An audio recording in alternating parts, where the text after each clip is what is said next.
Oi, gente, tudo bom? Aqui é a Sara e eu estou em processo de recuperação de uma ressaca literária. E eu vim aqui dar uma dica pra vocês de como que eu tô fazendo pra sair desse fundo do poço que me desanimou nas minhas leituras. Bom, eu queria começar dizendo, primeiro, assim, a leitura tem que vir acompanhada de vontade. Eu acho que quando a gente se obriga a ler alguma coisa, não é legal. Eu gosto, às vezes, de fazer alguns desafios de leitura, eu gosto, às vezes, de me comprometer a ler determinado livro, porque eu acho que isso me ajuda a ter uma estrutura. E eu sou uma pessoa que funciona muito bem com estrutura e planejamento, então acaba me motivando a ler mais e, apesar de, às vezes, eu não estar curtindo muito a leitura, me ajuda a ter uma percepção melhor sobre as coisas que estão acontecendo, né? Tipo, às vezes é um livro que está sendo muito bem falado, ou às vezes trata de um assunto que eu não tenho muito conhecimento. Então, às vezes eu acabo entrando numa espiral de várias leituras medianas e várias leituras assim que não atingem aquele ponto específico que me fazem querer continuar a leitura e acabo, eventualmente, caindo numa ressaca literária. É claro que uma ressaca literária, assim como qualquer tipo de ressaca, não é só por conta de uma coisa, né? É um conjunto de fatores que culmina na gente acabar não lendo. Como eu sou uma pessoa que, além de criar conteúdo literário, eu gosto muito de ler e eu acho assim que a leitura me trouxe, me levou para caminhos que sem ela eu não teria percorrido. E eu sei que às vezes quando eu fico muito tempo sem ler, eu fico mal, assim, eu acho que a leitura ela me motiva a seguir em frente em alguns momentos. Então, às vezes sair de uma ressaca literária é muito difícil. Por isso que eu vim aqui pra passar algumas dicas de como que foi esse processo de recuperação, como tá sendo, né? Porque eu ainda sinto assim que às vezes tô meio assim, eu tô meio pra baixo pra ler, mas coisas que têm me ajudado a ler mais. Porque eu acho assim que a leitura, antes de ser um número a mais pra ser contabilizado, ela é uma ferramenta, pelo menos pra mim, de autocuidado. A leitura, ela me faz ficar menos no celular, ela me faz consumir menos conteúdos que acabam me deixando mal. É muito fácil hoje em dia, com tudo que tá acontecendo no mundo, a gente se apegar a coisas notícias e acontecimentos que nos levam pra baixo. Então a leitura é uma manutenção de saúde mental pra mim. É por isso que surgiu essa ideia desse vídeo, sabe? Pra compartilhar, talvez, um pouco dessa minha recuperação de saúde mental através da leitura. A primeira dica que eu tenho pra dar pra vocês, se você tá numa ressaca literária, comece por livros curtos e fáceis. Sara, o que são livros curtos e fáceis? Aquela leitura, assim, que não é muito rebuscada, aquela leitura que não traz, assim, um conteúdo muito pesado, aquela leitura que não traz, assim, às vezes até muitos personagens ou um contexto de mundo muito complicado de entender. Então, às vezes, eu até evito algumas fantasias, porque eu sei que para entender o mundo e a magia, eu até conseguir fazer isso numa ressaca literária vai demorar. Então, eu recomendo, assim, você ler um livro um pouco mais fácil e um pouco mais curto. Fácil, porque vai te motivar a ler mais, vai fazer com que você goste da leitura um pouco mais rápido do que talvez um livro um pouco mais complicado. E curto, porque a sensação de terminar um livro depois de você ficar muito tempo sem conseguir terminar uma leitura é muito gratificante e é muito motivadora. Só quem ficou numa ressaca literária sabe o quão bom e o quão reforçador que é finalmente terminar um livro depois de tanto tempo. Então, se faça esse favor, uma leitura fácil e curta. Outra dica, que é até uma que eu empreguei comigo recentemente, não termine um livro que você não tá curtindo. Ou, melhor ainda, não termine um livro que você tá gostando, mas não tá conseguindo seguir com ele. Fiz essas duas alternativas recentemente. Em fevereiro, eu comecei com uma ressaca literária muito forte, porque eu li um livro incrível no final de janeiro, e a minha maior vontade era continuar com essa série.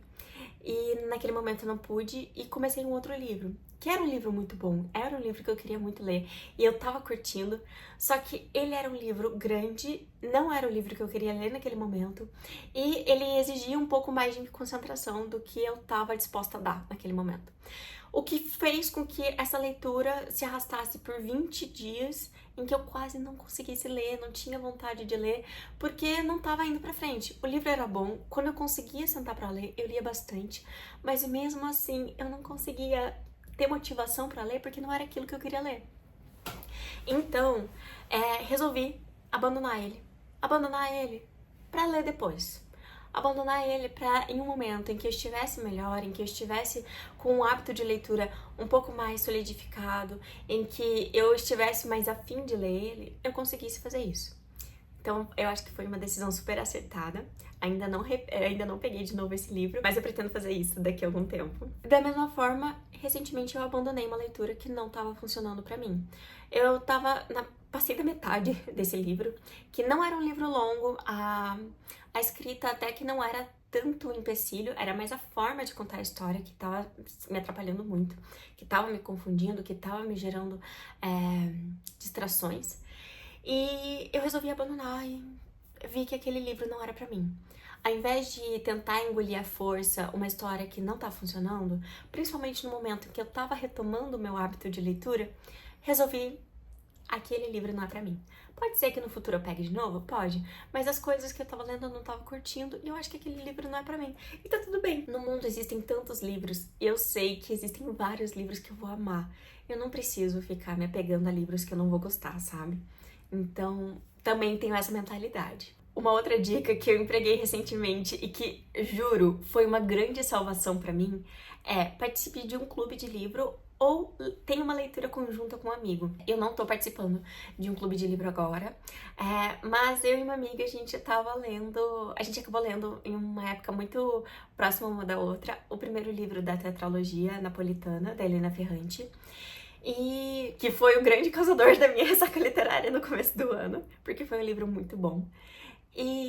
Mas eu tava com muita dificuldade de pegar o segundo livro, não porque eu não tava afim, mas é porque eu tava me deixando uma ressaca literária, sabe? Eu tava meio com medo de eu parar de ler depois que eu lesse o segundo, e eu tava com medo de não gostar, e acabei que eu tava com medo também de não conseguir me concentrar o quanto eu precisava me concentrar para pegar esse livro que eu sabia que ia ser muito bom. Muitas pessoas falam que, na verdade, é o melhor da tetralogia. E daí eu tava com esse pé pra trás, tava lendo outras coisas e aos poucos eu tava constituindo esse meu hábito de leitura, só que eu ainda tava temerosa de pegar esse livro. Até que essa minha amiga falou assim, Sara, vamos ler junto? E daí a gente combinou e a gente meio que começou na mesma época e foi muito bom. Sabe, era uma oportunidade que eu tinha de no dia a dia conversar sobre um personagem e de expressar alguma raiva que eu tava sentindo de alguma situação ou fazer algumas hipóteses de algumas coisas que poderiam vir a acontecer.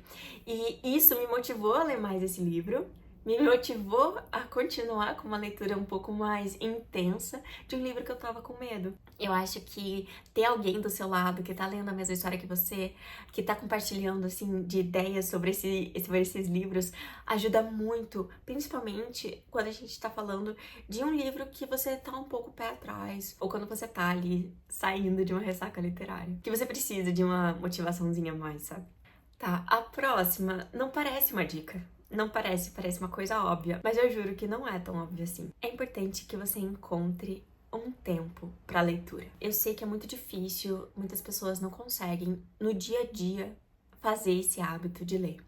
Então, encontre um tempo na tua semana, ao menos, nem que seja 15 minutos, para você ler. E se comprometa que tua atenção vai focar naquela leitura por 15 minutinhos. Eu sei que até parece um contrassenso em relação a tudo aquilo que eu falo de não se cobrar e não fazer da leitura uma tarefa, mas quando você tá numa ressaca literária e você quer voltar a ler, ou quando você deixou de ler por muito tempo e quer tomar esse hábito, ter um tempo ali separado só para isso é muito importante para ir construindo esse hábito novamente. É somente com a constância que a gente cria um hábito, sabe? Sem contar que de 15 minutinhos em 15 minutinhos, Você entra na história, você conhece mais o personagem.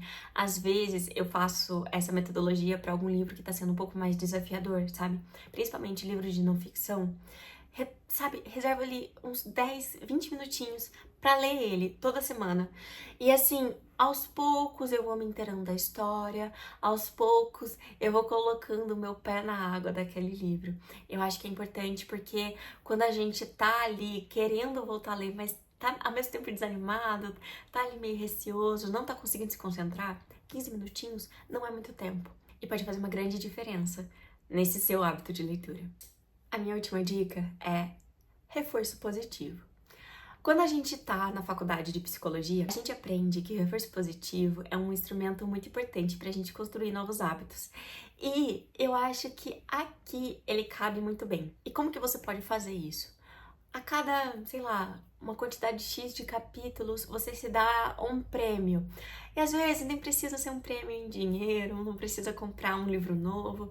Às vezes o prêmio é pegar e ir num café, ler num parque, sabe, dar um novo ar para sua leitura, ou até mesmo, sei lá, fazer uma mini maratona daquela sua série que você gosta muito de ver.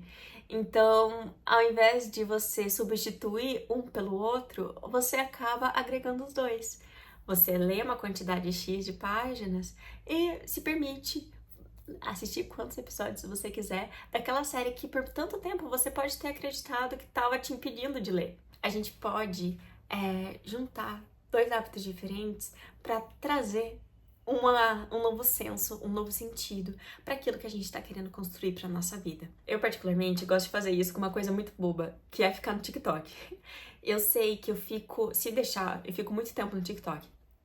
E às vezes eu sinto que o tempo que eu passo assistindo vídeos no TikTok atrapalha o meu hábito de leitura, porque eu prefiro. É muito mais fácil, gente, você ficar ali assistindo vídeos e rolando tela, e é isso. Você tá consumindo ali conteúdo e de uma forma meio desenfreada. Então, eu gosto de tentar me policiar em relação a isso. Uma coisa que eu faço se eu tô sentindo que eu tô ficando muito no celular, que eu tô assistindo muito TikTok, eu pego e falo assim, não, pelo menos eu tenho que ler, sei lá, um capítulo hoje, e daí eu posso ficar no TikTok quanto eu quiser. Porque daí eu sinto que, ao mesmo tempo que eu tô fazendo aquilo que eu quero, que é o que me dá, aumenta a minha dopamina do cérebro, que é ficar no TikTok, ao mesmo tempo eu tô fazendo uma coisa que me faz bem, que é ler, e que eu quero também. Só que às vezes a recompensa não é tão instantânea quanto o TikTok. A gente sabe que isso acontece, né? Porque os conteúdos rápidos, eles dão uma uma injeção de dopamina muito forte, muito rápida no nosso cérebro, que talvez a leitura não faça de uma forma tão rápida também. Então, quando a gente consegue fazer isso, unir esses dois fatores, pode ser uma coisa muito boa, pode ser uma recompensa muito boa. Você não precisa gastar nenhum dinheiro, é algo que você já ia fazer, mas pelo menos você tá juntando esses dois hábitos, viu só? Bom, eu tenho outro vídeo que eu falo um pouco sobre esses meus hábitos de leitura e como eu tornei o hábito de leitura um pouco mais saudável. Vou deixar aqui em cima pra você dar uma olhada. Mas eu gostaria de dizer que não se cobre. Se você tá sentindo que mesmo com essas dicas a leitura não tá fluindo e você não sabe muito bem o que tá acontecendo, talvez seja importante você dar uma pausa. Quem sabe você tá só preso num livro que não te faz bem, ou às vezes os livros que você tem em casa você não curte muito, vai na biblioteca, pesquisa, vê o que as outras pessoas estão falando, livros diferentes. Eu acho que todo mundo pode encontrar aí uma motivação pra continuar a leitura. Mas só se você realmente quiser e sentir que tá afim disso. Não se cobre, não se culpe por não estar lendo e principalmente não se apresse. A leitura não pode ser apressada e eu acho que a leitura ela não pode ser também mensurada. Não se compare tanto com outras pessoas, não se compare com aquela pessoa que leu 20 livros em um mês. Sabe? Ela não tem a mesma vida que você, ela não vive a mesma realidade, ela não tá na tua cabeça. Então a gente não pode se comparar com o outro. Bom, depois desse vídeo gigante, espero que você tenha saído daqui com mais vontade de ler ou de pelo menos tentar alguma dessas dicas. Um beijo, a gente se vê no próximo vídeo. Tchau, tchau!